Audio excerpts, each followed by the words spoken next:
Carta número 4.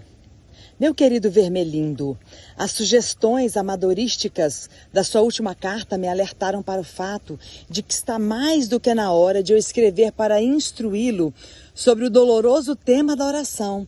Você poderia ter me poupado do comentário de que minhas advertências sobre as orações do humano pela mãe dele se provaram singularmente infelizes. Um sobrinho nunca deveria escrever esse tipo de coisa ao tio, nem um tentador iniciante ao subsecretário de um departamento.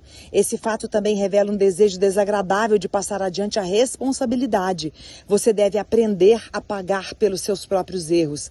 A melhor coisa, sempre que possível, é manter o paciente longe de qualquer tentativa. Seria no sentido de qualquer tipo de oração. Se o paciente for um adulto recentemente convertido ao partido do inimigo, como é o caso do seu homem, a melhor maneira de fazer isso é incentivando-o a se lembrar ou achar que está se lembrando da natureza repetitiva de suas orações na infância. Para contrariar isso, ele poderá ser persuadido a vislumbrar algo inteiramente espontâneo, íntimo, informal e não regulamentado.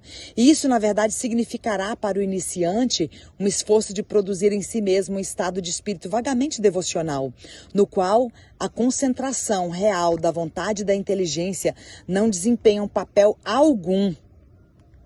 Um de seus poetas, Coleridge, registrou certa vez que não orava mexendo os lábios e pondo-se de joelhos, mas simplesmente preparava o seu espírito para amar e se entregava a uma atitude de súplica.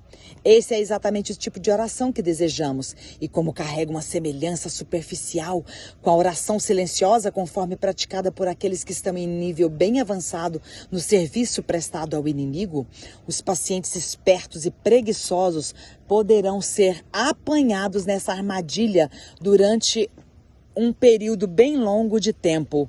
No mínimo, poderão ser persuadidos de que a posição de corpo não faz qualquer diferença na sua oração, pois se esquecem constantemente, coisa de que você deve se lembrar sempre, de que são animais e de que qualquer coisa em relação ao seu corpo afetará suas almas. É engraçado ver como os mortais sempre nos acusam de enfiar ideias em suas cabeças. Na verdade, nosso trabalho mais importante é manter coisas fora delas. Se isso falhar, você terá que apelar para uma distorção mais sutil da intenção deles. Sempre que estiverem a serviço do inimigo, teremos sido derrotados, mas há formas de impedi-los de fazer isso. A mais simples é desviar a atenção deles para si mesmos. Mantenha-os ocupados com os próprios pensamentos e tentando produzir sentimentos pela ação de suas próprias vontades. Quando tiverem a intenção de pedir-lhe um ato de caridade, faça com que, em vez disso, comecem a tentar produzir neles mesmos sentimentos caridosos, mas sem que eles notem que são eles próprios que estão fazendo isso. Quando tiverem a ideia de orar por coragem, deixe-os tentar sentirem-se realmente corajosos. Quando disserem que estão orando por perdão, deixe-os tentar sentirem-se perdoados. Ensine-os a estimarem o valor de cada oração por seu sucesso em produzir o sentimento desejado. E nunca os deixe suspeitar de que esse tipo de sucesso ou de fracasso irá depender de estarem bem ou mal, descansados ou exaustos naquele momento. Mas é claro, o inimigo não ficará de braços cruzados nesse meio tempo. Sempre que houver oração, haverá o perigo de sua ação imediata. Ele ficará cinicamente indiferente à dignidade de sua posição e à nossa, meros espíritos puros, e sobre os animais humanos que se colocam de joelhos e derrama quantidades enormes de autoconhecimento sem o menor escrúpulo. Mas mesmo se ele derrotar você em sua primeira tentativa de ludibriar o ser humano, temos uma arma mais sutil. Os humanos não possuem aquela percepção direta dele que nós, infelizmente, não conseguimos evitar. Nunca conheceram aquela luminosidade sinistra, aquele resplendor penetrante e intenso que compõe o pano de fundo do sofrimento permanente de nossa vida. Se conseguir olhar dentro da mente do paciente enquanto ele ora, não encontrará isso. Se examinar o objeto ao qual ele está servindo, descobrirá que se trata de uma composição de vários ingredientes bastante ridículos. Haverá imagens derivadas de retratos do inimigo, quando este surgiu durante episódio desacreditado e conhecido como encarnação. Haverá imagens ainda mais vagas, talvez bem primitivas e pueris, associadas às outras duas pessoas. Haverá, essas duas outras pessoas é o Filho e o Espírito Santo, viu, gente?